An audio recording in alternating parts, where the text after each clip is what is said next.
Where is this Bill Kristol story? You know what? I'm going to find it, take a break. I don't know what to make of this Kristol story. I had it here prominently. He retired from the Weekly Standard, and he went and made us. Was it Brookings AEI? Where did he? I'll find it during the break. I'm not so sure he meant this, but there are others. Well, he might have been facetious. He might have. I'm not sure. But what he basically said was that he agrees with John Adams that after 2 or 3 generations of successful capitalism in our society, what you end up with is so much prosperity that people get lazy and they sit around and they don't work anymore, and they've learned to pay themselves benefits, and that you need immigration. You need people who are poor from other parts of the country who want to get wealthy, who want to get rich, who want to move ahead in life in order to keep the country moving, because the white majority gets fat, dumb, happy, and lazy. There are people, and even on our side, who believe that. Some of the open borders people do believe that. Let me find it. I'll be back here in just a second. Okay, apparently Bill Kristol's still the editor at the Weekly Standard. I thought he retired from something. I thought I read something not long ago he retired. Maybe regular to writing, or maybe I read it about somebody else. Anyway, he was at the American Enterprise Institute on Tuesday in a seminar with Charles Murray. Charles Murray has a new book called Coming Apart. Well, it's not a new book. It's a book called Coming Apart. And it focuses on the cultural separation between the wealthiest and most educated white Americans and the poorest and least educated white Americans. It's about the white majority, but the divisions within the white majority based on economic lines, if you will. And Kristol, at the seminar with Charles Murray, said, look, to be totally honest, if things are so bad, as you say, with the white working class, don't you want to get new Americans in?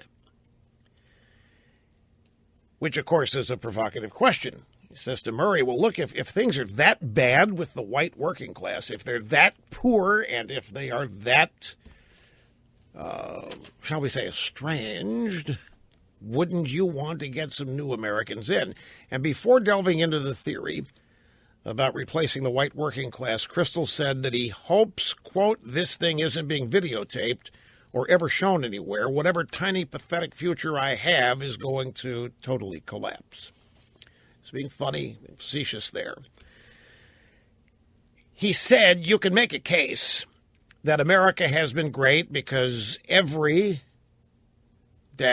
think John Adams said this. Basically, if you're in a free society, a capitalist society, after 2 or 3 generations of hard work, everybody becomes kind of decadent, lazy, spoiled, whatever. And then luckily you have these waves of people coming in from Italy, from Ireland, Russia, and New Mexico, now Mexico, who really want to work hard, really want to succeed, really want their kids to live better lives than they did. And they aren't sort of clipping coupons or hoping they can hang on and meanwhile grow up as spoiled kids and so forth.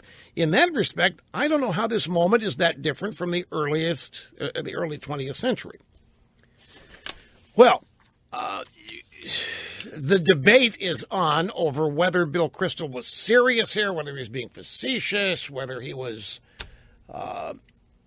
being sarcastic to be funny to make a point. Well, but I think you have to look at Bill Kristol.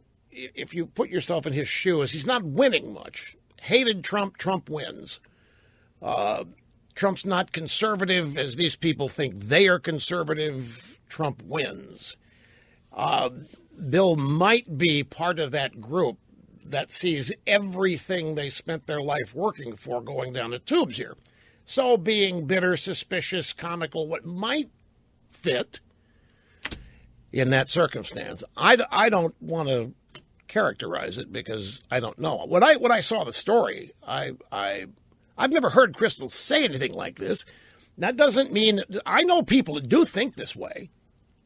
I know Republican elites who think this way, but I've never heard Bill Kristol say anything like this. So it basically says that in the late 1800s and early 1900s, Americans had got fat, dumb, and happy because we had a post-Civil War boom and so forth.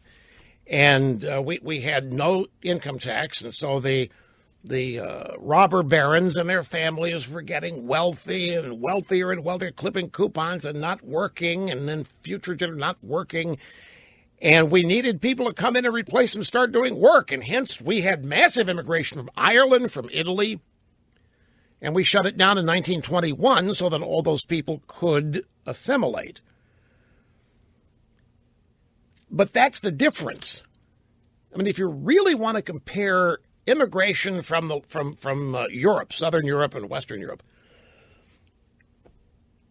in the late 1800s to the early 1900s to today, there's a stark difference, and that is that many, not all, but many of the immigrants, the illegal immigrants, are not making any effort to assimilate and become quote-unquote Americans, what all of them did in that era.